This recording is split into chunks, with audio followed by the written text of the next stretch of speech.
Hey everyone, and welcome to a new episode of Frank About Health. Today is July 10th, 2025. Today's episode is called Recharging Your Life After Caregiving.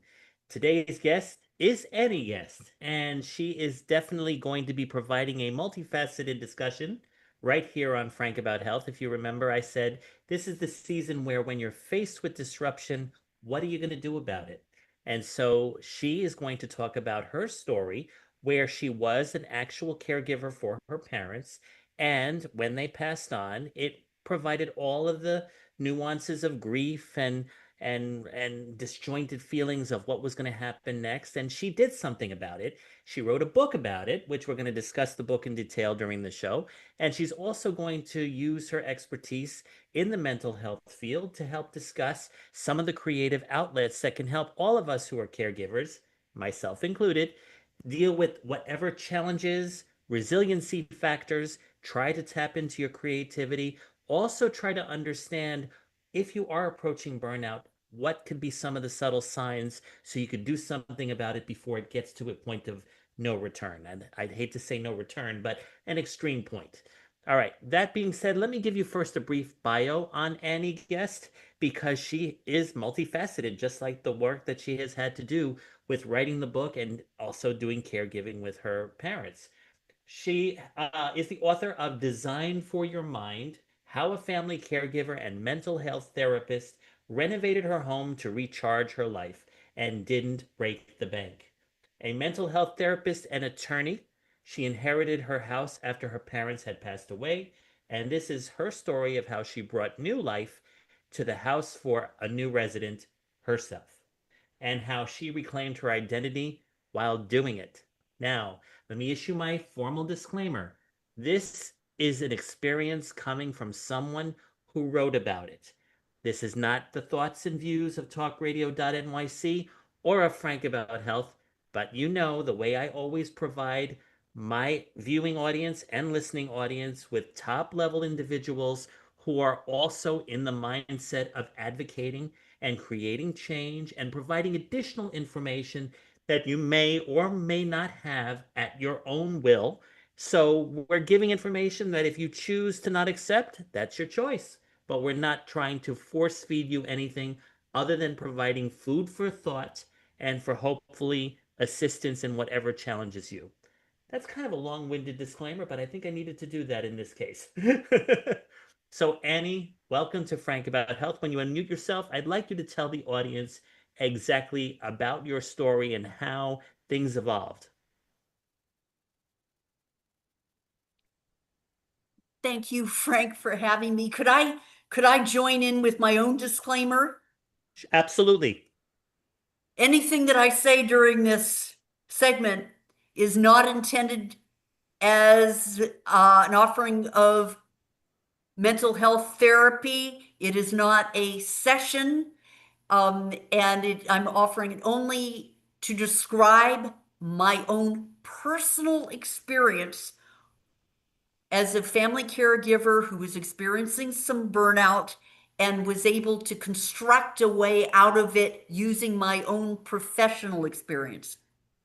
Awesome. Yeah. Awesome.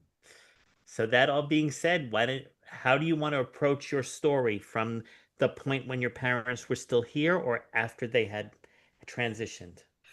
I would start with when my parents were still here because that really sets up the conditions that we want to discuss.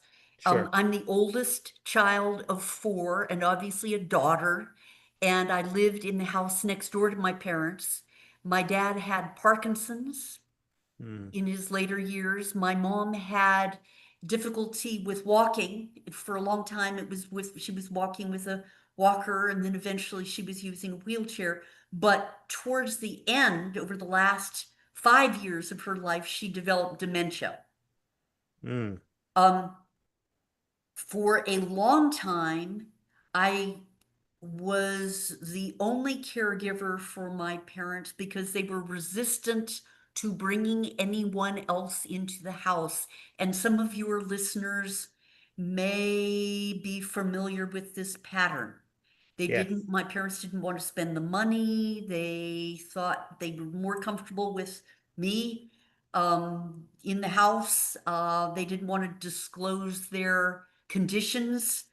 They were both very proud.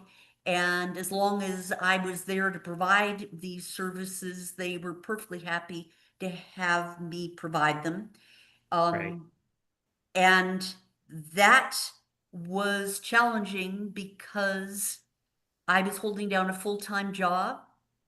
Mm-hmm. Eventually, I went back to grad school and was to become a mental health therapist, and it was dealing with homework and papers and exams. And so the resistance to having anyone else in the house continued. I would have conference calls with my siblings, Mm-hmm. and we talk about the various issues with our parents' health, driving included, their driving included, Yes. and we would figure out how we could approach them about hiring a, a caregiver, um, even for a few hours a week, and then we'd be excited when they relented, and we think, we prepared this script and wait, yeah, we thought we'd really accomplished something, only to find that they'd fired the person within 2 days. Mm. Um, there's nothing unique about this Right. situation. I hear it from people with elderly parents all the time. Mm-hmm. Um, Eventually, as my dad's Parkinson's progressed, they hired a caregiver, a Right. professional caregiver who took over some of these responsibilities. But I was still primarily responsible for being the eyes and ears, Right. um, and overseeing what might have been going on with the caregiver and the new team. Right. Right. As time went on, um, I found that I was feeling rather numb, and we with the many trips to the emergency room in the middle of the night and the weeks in rehab after a fall, and the loss of sleep, because one of the features of Parkinson's is insomnia. So my dad would be calling me every night in the middle of the night, a feeling that my just keeping up with my own personal responsibilities it was very difficult. Paying bills, keeping my house clean. I was eventually taking care of my own clients, Mm-hmm. but and I really was fighting to make sure that everybody I was responsible for got 100% of me, but there was very little left for myself. Right. Right. My dad died, and 4 years later, my mom died of the complications of her dementia. Right. Um, and this was during COVID. Mm. Um, and my sister and brothers and I were the co-executors of the estate. So it fell to my sister and me, the only two siblings living in the state, Right. to clean out the house, work with the appraiser, work with the auctioneer, all of that. So Right. that took a long time. One of Mm-hmm. the challenges that I hear about from other people whose parents were elderly is that they accumulate a lot of stuff. And as their health declines, as they lose their energy and their physical ability, they don't keep up with just regular purging. Well, and they don't, no one has to be a hoarder to have this happen. Right. Right. So layers and layers and layers of stuff we went through. Um, and I was doing a lot of research into the various entities that would take categories of donated items like unexpired medical equipment, Mm-hmm. hospital beds, books, furniture. Um, this was all after the siblings and I had um, received a report from the appraiser with the estimated market value of each item on the property. Right. We took the total, divided it into quarters, Mm-hmm. and each sibling had an allotment. And through a series of conference calls over months, we went through the list in order, and each of us chose items over and over and over again. That's how we divided things. Anything left Right. over could be donated. Right. Um, so the process, the process is complex, and this was all engineered so that we wouldn't fight with each other. So it was worth the effort. Yes.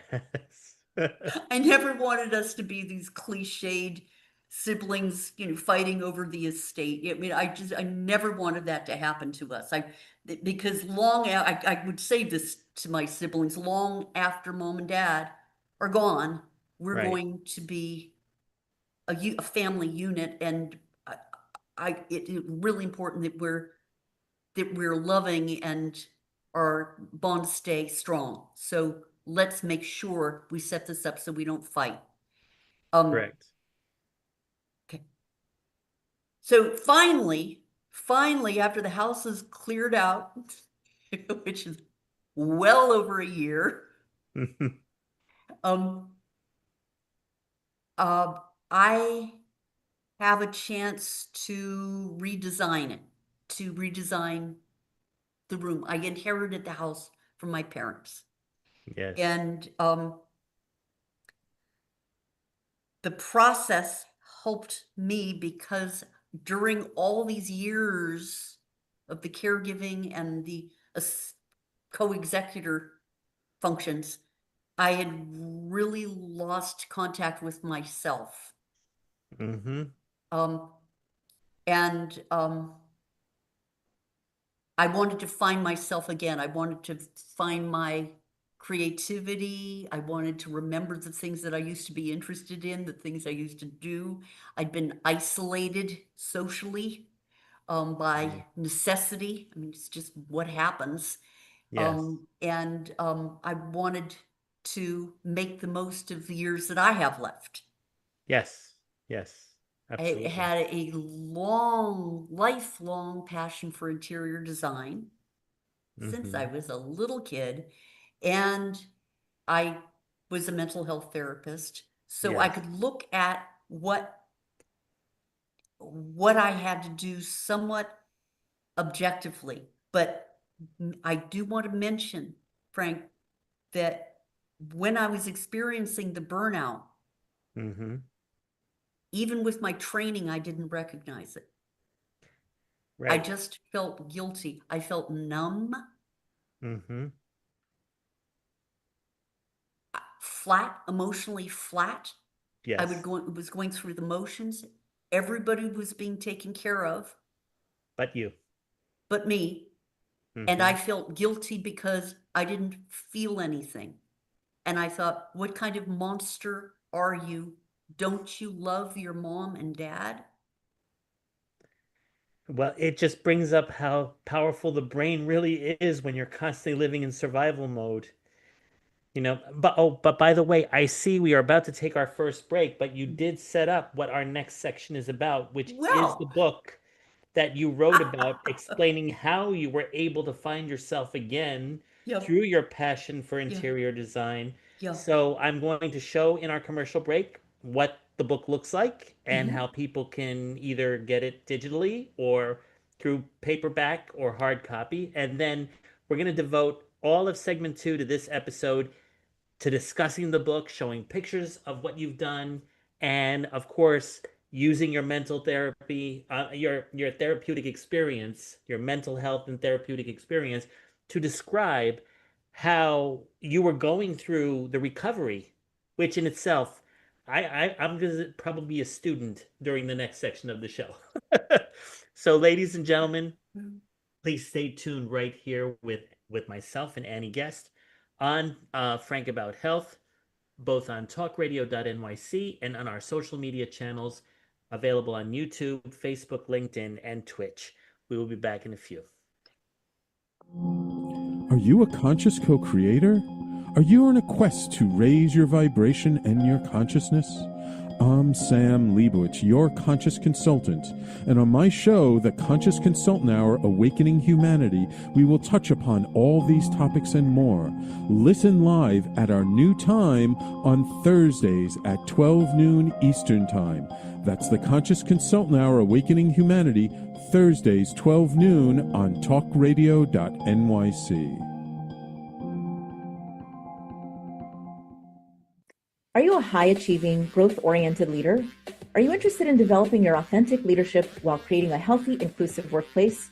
Hi, I'm Dr. Mira Brancu, host of The Hard Skills on talkradio.nyc at 5 p.m. Eastern on Tuesdays, where we discuss how leaders develop the hard skills needed to make a greater impact. We interview experts, have live coaching, and tackle these challenges.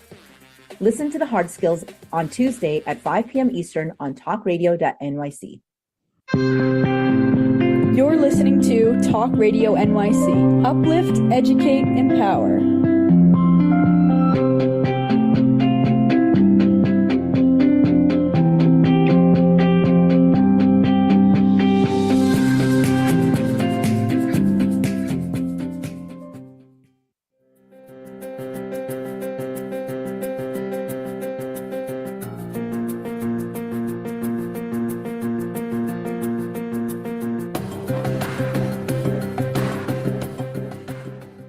Hey, everybody, and welcome back. So now is the moment of truth to learn all about design for your mind. Annie, take it away. Let's discuss exactly how you were inspired to write the book. I know you said you wanted to find yourself again. You actually, of course, went through the changes with the home you inherited, but I gather you wrote the book after you had done that transition, correct? Oh, you have to unmute first. Sorry. Unmute your microphone. Okay.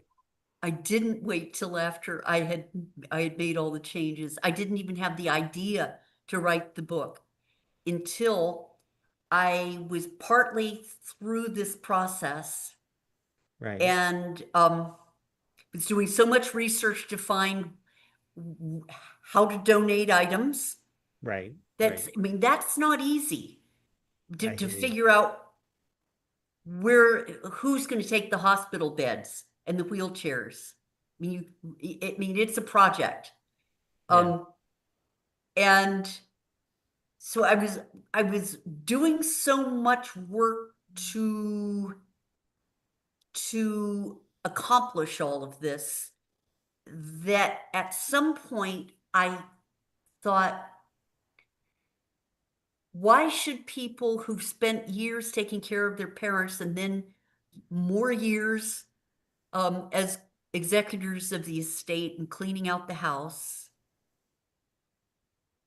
have to spend any more time doing it than necessary? The second part, doing it than necessary. And Right. if I can make it a little easier for people to get back on their feet and recharge, maybe this information is going to be helpful. Right. Right. So before I had the idea for the book, I would sit outside the house and study the architecture and try to figure out what it needed from me. And then inside, I would decide what rooms needed to be lifted. Right. For example, the den that I sent you a picture of. Yes. And fortunately, I was looking for paint colors, so I would take pictures of rooms and then I'd upload them onto the Benjamin Moore website in order to experiment with paint colors. Right. And as I made some changes and thought through a lot of these decisions, it occurred to me to write the book. So I could use Mm. all that information about the wheelchairs and the paint colors. And I already had these before pictures because I'd taken them to put on the Benjamin Moore website. And from there, it just got fun. Okay. Well, I'm gonna start sharing the pictures. I Good. think we wanted to go first of all with the den, then the living room, then the atrium. Am I right? Yes. Okay.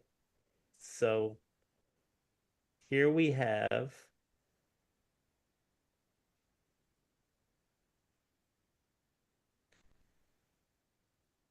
let's see here. It's a little slow, but here's the den before, right? Yes. Okay.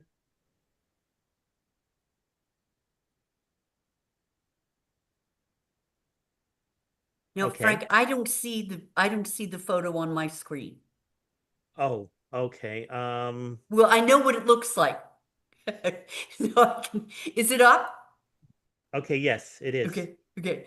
The den was a rather sad space. Those curtains had been, you see the curtains, they had been hanging there since before my parents moved into the house in 1997.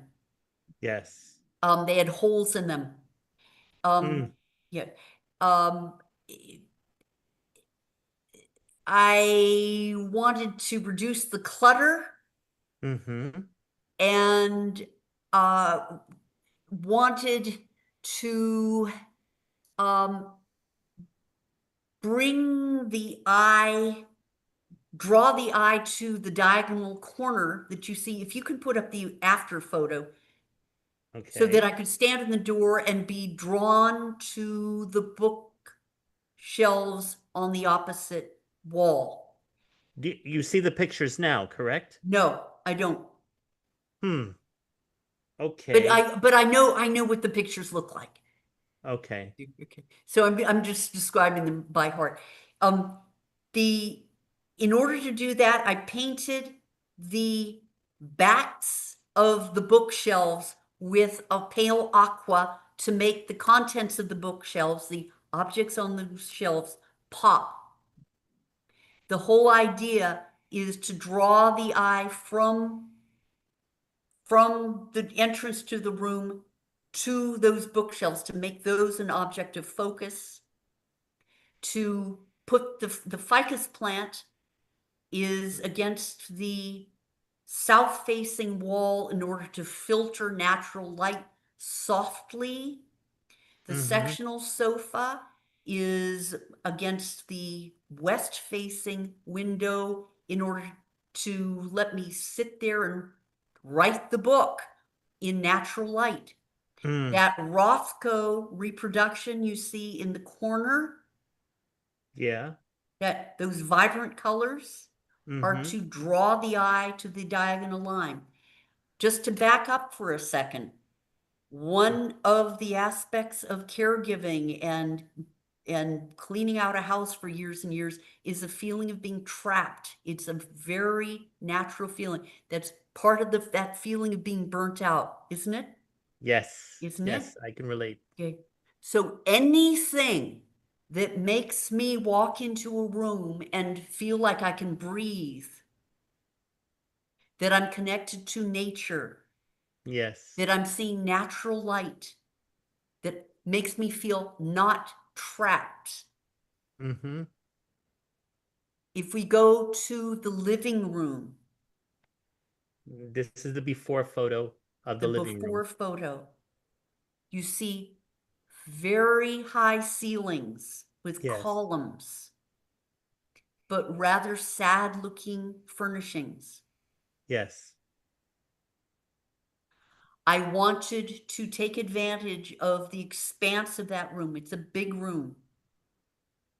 Okay. So I placed that round, if you put up the after picture, I placed that round mirror, that's a convex mirror in the Mm-hmm. corner, and a Okay. piece of furniture to draw the eye. Yes. And you're standing in the doorway and your eye is pulled towards that corner, but you're picking up all the objects, sweeping up all the objects on the way to that corner. Mm.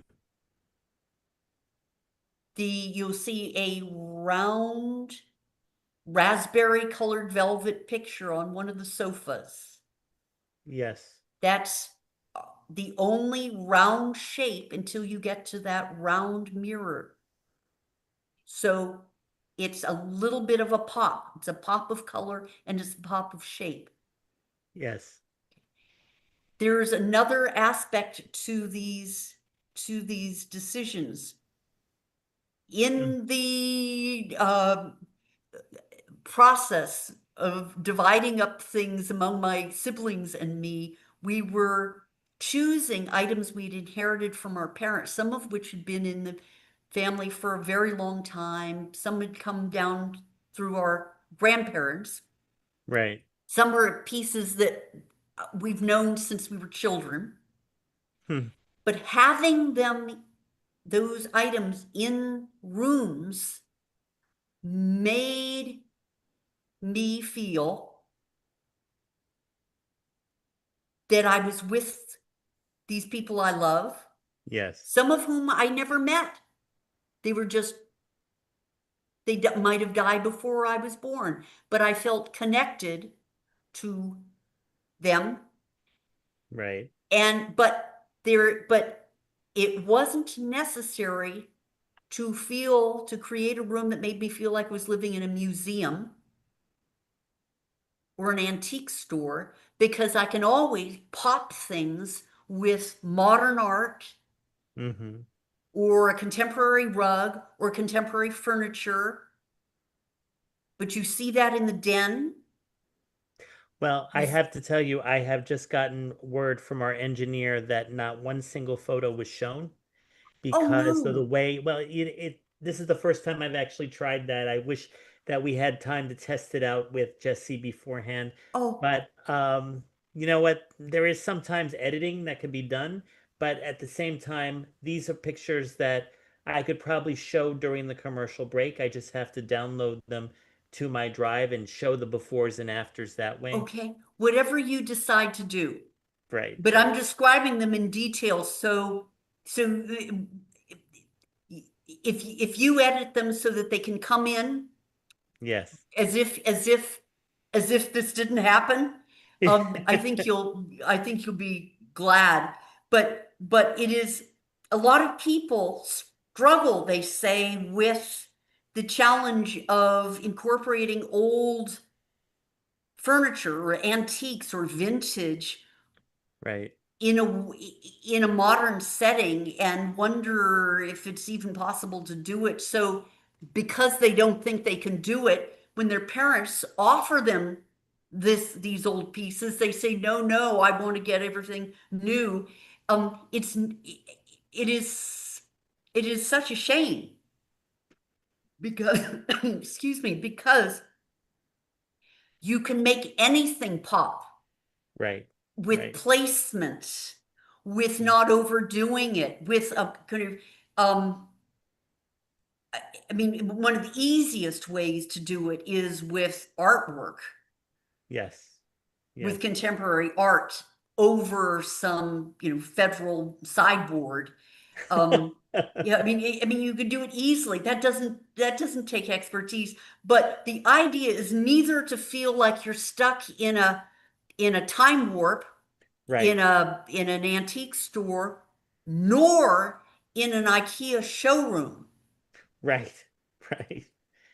Yep. Um, Y- but y- the benefit of bringing in Grandma Mimi's table with the turned legs is that you feel closer to her. Of She's, course.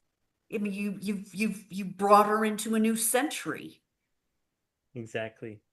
We're about to take our second break, but let me Right. let me do this. I'm going to show the cover of your book on Amazon and that it's available and stuff like that. And I'm going to send the pictures to the engineer. Jesse, do you think that during the third segment or even the fourth segment, you could flip the screen on your end and show them? You could just put it in the chat box, your answer. But if anything, what I can say is I did see them, I guess, because they're on my computer. Yeah. And I could see the bright contrast that you created between the before and the after segments of both the den and the living room. I did not go into the atrium after I had noticed that nothing was Yeah. visible to my other viewers, but I can see that the book basically is going to highlight how your mind obviously shifted from all of the colors that you described, the Yeah. positions of the pictures, of the pillows, of the room, the furniture looking more upgraded. I mean, you need both physical aesthetic changes Yes. when recovering from burnout, while Yeah. at the same time, like I've already been told that music helps as well. So I'm sure you were probably playing a lot of music while you were doing all these changes. Am I Yep. correct? Yes. All right. So, ladies and gentlemen, if anything, you must get this book so that you can understand that life as a caregiver is a mental health challenge while you're going through the caregiving. And of course, as in Annie's experience, once they've transitioned, it becomes even more challenging from estate planning and dealing with the siblings and other things. So, the whole exercise here is to understand how her passion brought her back into the recovery mode that she needed. So, one of the things, if you're a caregiver out there undergoing through burnout or challenges, try to find out what your inner passion is and use it while you're doing the caregiving and beyond. All right, we'll be back in a few. Stay tuned. Hey everybody, it's Tommy D, the nonprofit sector connector, coming at you from my attic. Each week here on talkradio.nyc, I host the program Philanthropy in Focus. Nonprofits impact us each and every day, and it's my focus to help them amplify their message and tell their story. Listen each week at 10 a.m. Eastern Standard Time until 11 a.m. Eastern Standard Time, right here on talkradio.nyc. Hi, I'm Linda Marsanico. The A Train to Sedona is a memoir about my journey to love and compassion. It's also the name of my new broadcast on Wednesdays at 12 noon. When we are spiritual, we embrace possibilities and ideas, which strengthen our mind, body, spirit, health, and wisdom. On the A Train to Sedona broadcast, I plan to interview guests who embrace these expansive practices. Join us on Wednesdays at 12 noon on Talk Radio New York City.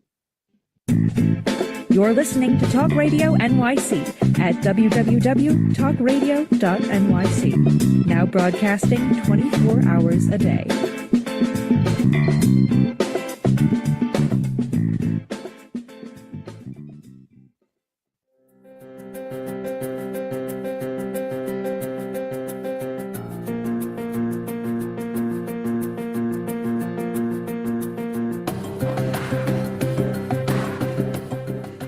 Okay, Annie, I think I succeeded during the commercial break to show the pictures. Did you see them?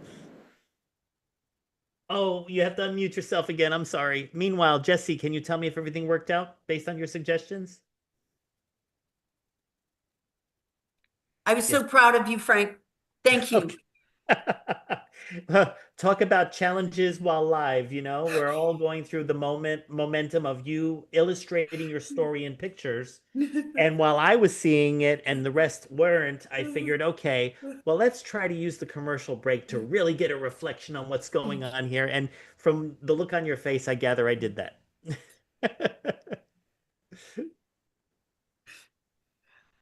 I hope this made sense to your viewers.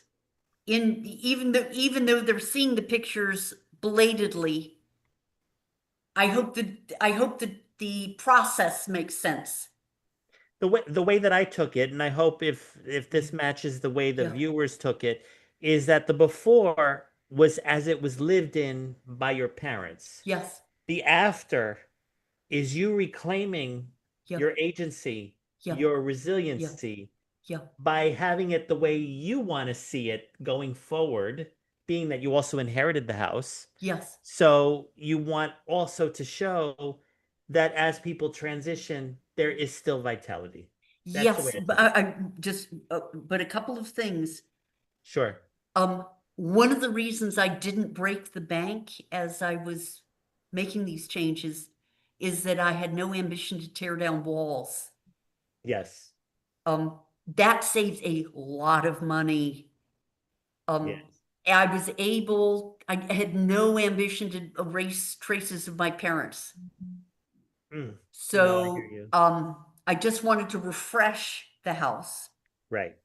I wanted to shed my feeling of being, Trap. constricted. I wanted to Yes. breathe again. I wanted to feel like myself again, and I wanted to find my voice again. And probably a stronger voice than I'd ever heard because I was a new person. Yes.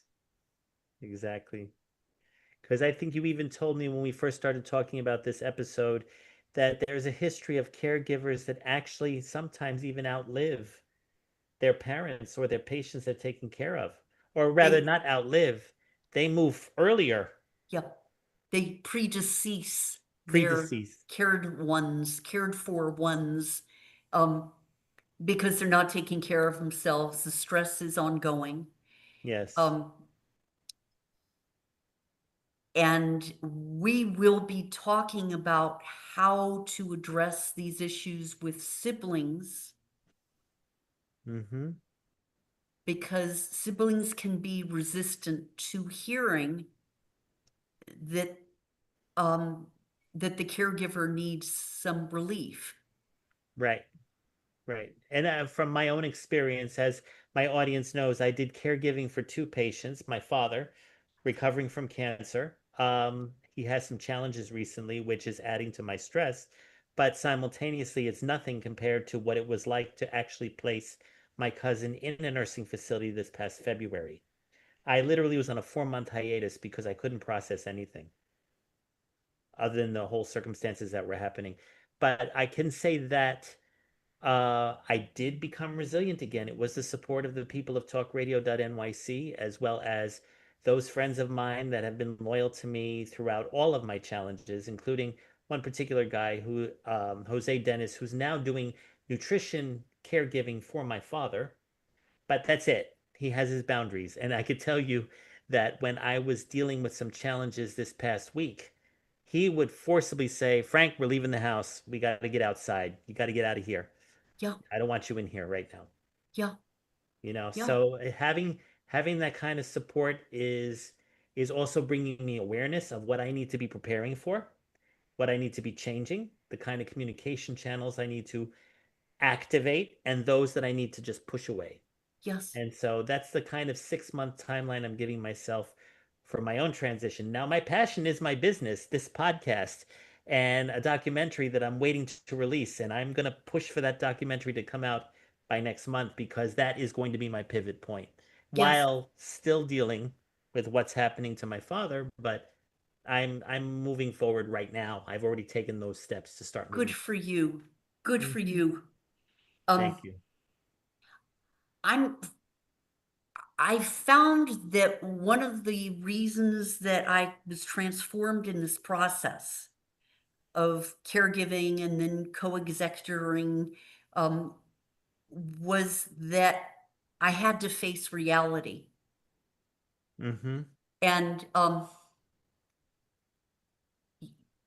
denial and procrastinating, which had been two of my favorite solaces, um, Yes. really weren't working for me. Even though I thought they were my friends, they really, they're false friends. Yeah. What I They're learned as sedatives. I just, as what I learned as as I got stronger was that I've been using denial as a way of avoiding feeling emotions that made me uncomfortable or sad. Right. When Right. I faced the fact that mom and dad were coming to the end of their lives and my brilliant mom's mind was drifting and my dad um, needed help tying his shoes, my lion of a dad needed my help to tie his shoes.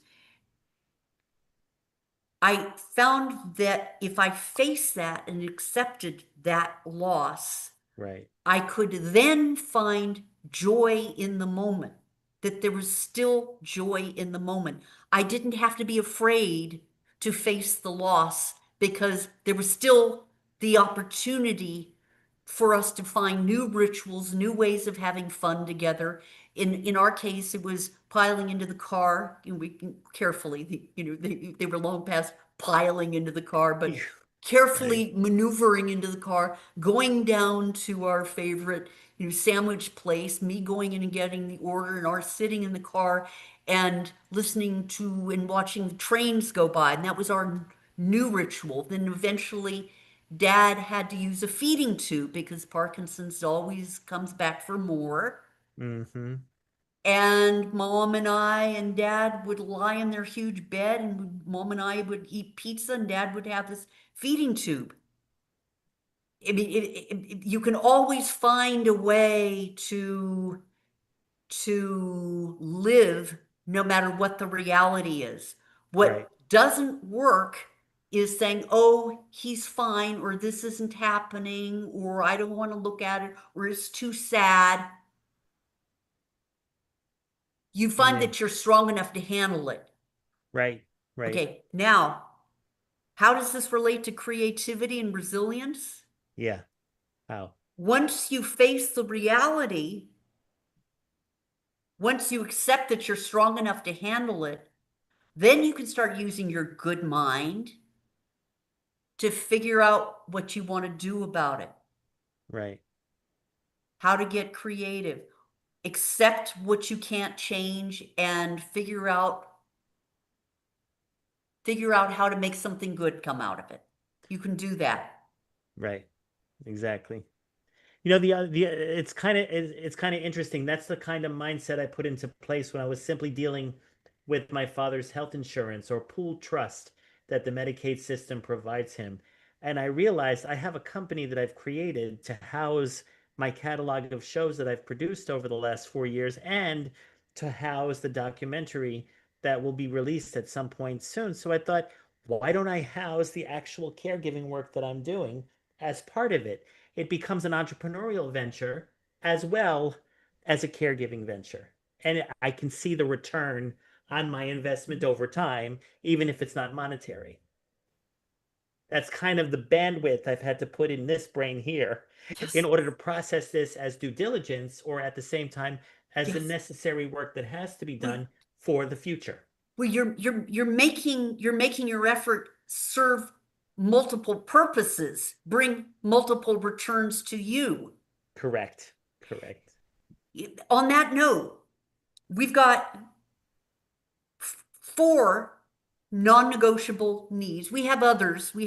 I don't want to say this is an exhaustive list, but we have non-negotiable needs for good nutrition, regular aerobic exercise, an enriched environment, which includes social support. Right. Isolation is an enemy. It is very dangerous. Very dangerous. And ample sleep. Yes. When our time is short, one creative activity is to figure out how you can stack activities to meet more than one need at the same time. Mm-hmm. That's simple creativity, but that's using your head to think, okay, I'm going to get exercise, I'll take a walk, but there's this book I want to read, and it's available, an audiobook is available on Spotify. Mm-hmm. So I'll put my phone in my pocket, listen to the book as I'm taking the walk. That's your intellectual stimulation, your enriched environment, and your aerobic exercise. Right. I mean, you can do that all day long. Now, social support is critically important. Yes. Isolation is very dangerous. Yes. There's, in my opinion, there's just so long you can nourish a close friendship if you're relying only on text messages. At a certain point, the important things that are going on in both of your lives take over, will not be captured by text messages, and you're going to feel isolated, I suggest, because you're not really sharing yourself. You Right. just can't. They Correct. won't know what's going on. Your friend won't know what is going on with you, and you won't know what is going on with your friend, truly. That's true. That's true. So figuring out how to have real in-person time with your friend, or if it's a friend on the other side of the country or in another country, actual phone calls or FaceTime is important, and text messages are good for setting up those meetings. And if you can actually set up, say, a regular play date with a friend, so once a month we're going to go to Trader Joe's shop, and then go to lunch, I mean, something like that, then you don't have to rethink it every time you find that something is happening to you because you are isolated. You're not going to have to Right. figure it out over and over. You've got this regular thing that you're doing. Correct. Well, now we have to plan for the future in our final segment. We're Yes, about to take yes. our final break, Yeah. but I appreciate those 4 points. I think I've mastered 3 of them so far, or at least I've been mastering them. They're still a work in progress, but For all of us. For all of us. correct. But I'm very glad that you were able to literally come on this show at the very time when I was going through the challenges that I had described prior to our actual meeting today. So everything is happening for a good reason, and for that reason alone, everybody, please stay tuned. Were you an essential worker during the pandemic? If you needed to learn stages of epilepsy, did you depend on advocates? Did you use new innovations to cope with mental and neurological issues? Maintaining high quality of life and keeping good mental health are what we all strive for. I'm Frank R. Harrison, host of Frank About Health, and each week top healthcare influencers, professionals, and innovators answer these questions and more. Stay tuned on Thursdays at 5 p.m. on talkradio.nyc, and I will continue to be frank about health with all of you. Ready to serve up success with a splash? Hi, I'm Bruce Kramer, aka the Corporate Cockroach. I'm the Renaissance woman, Angie Snowball. And I'm your strategy doctor, Dr. Mel Desange, inviting you to serving up success with a splash. Join us as we shake things up with real talk and real strategies centered around awareness, action, and accountability. And yes, there really is a cocktail involved. Please join us and sip your way to success. Serving up success with a splash, where wisdom meets happy hours. Cheers! Cheers. You're listening to Talk Radio NYC at www.talkradio.nyc. Now broadcasting 24 hours a day.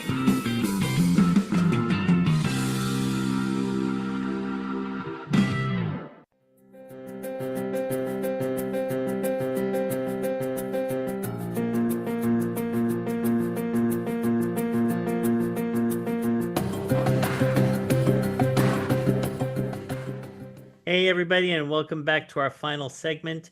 This show has been therapeutic, as we both know. At the same time, it has been a little bit technically challenging, although I see the people out there have had a chance to see the befores and afters of the various rooms that Annie had the chance to redesign after her parents both transitioned.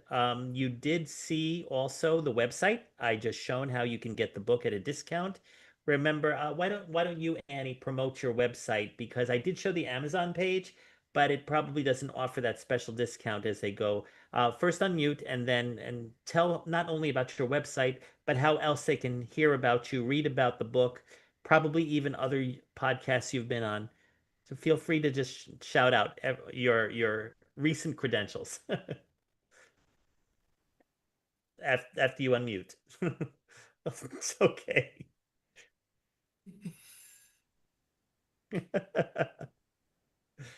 We'll get it. Yes. The book is available on Amazon, at Barnes & Noble online, and bookshop.org. And Frank, have you put up the link to the bookshop.org? Okay. bookshop.org/shop/Annie Guest Books. Okay.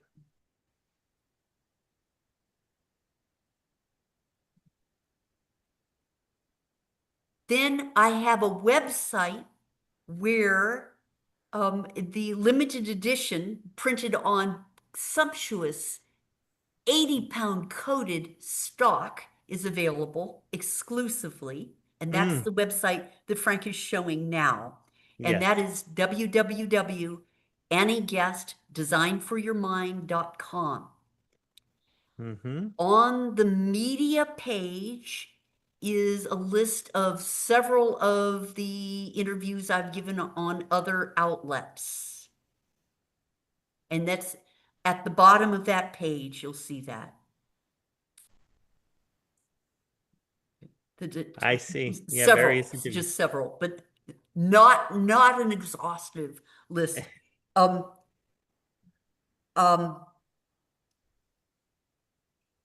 Yes.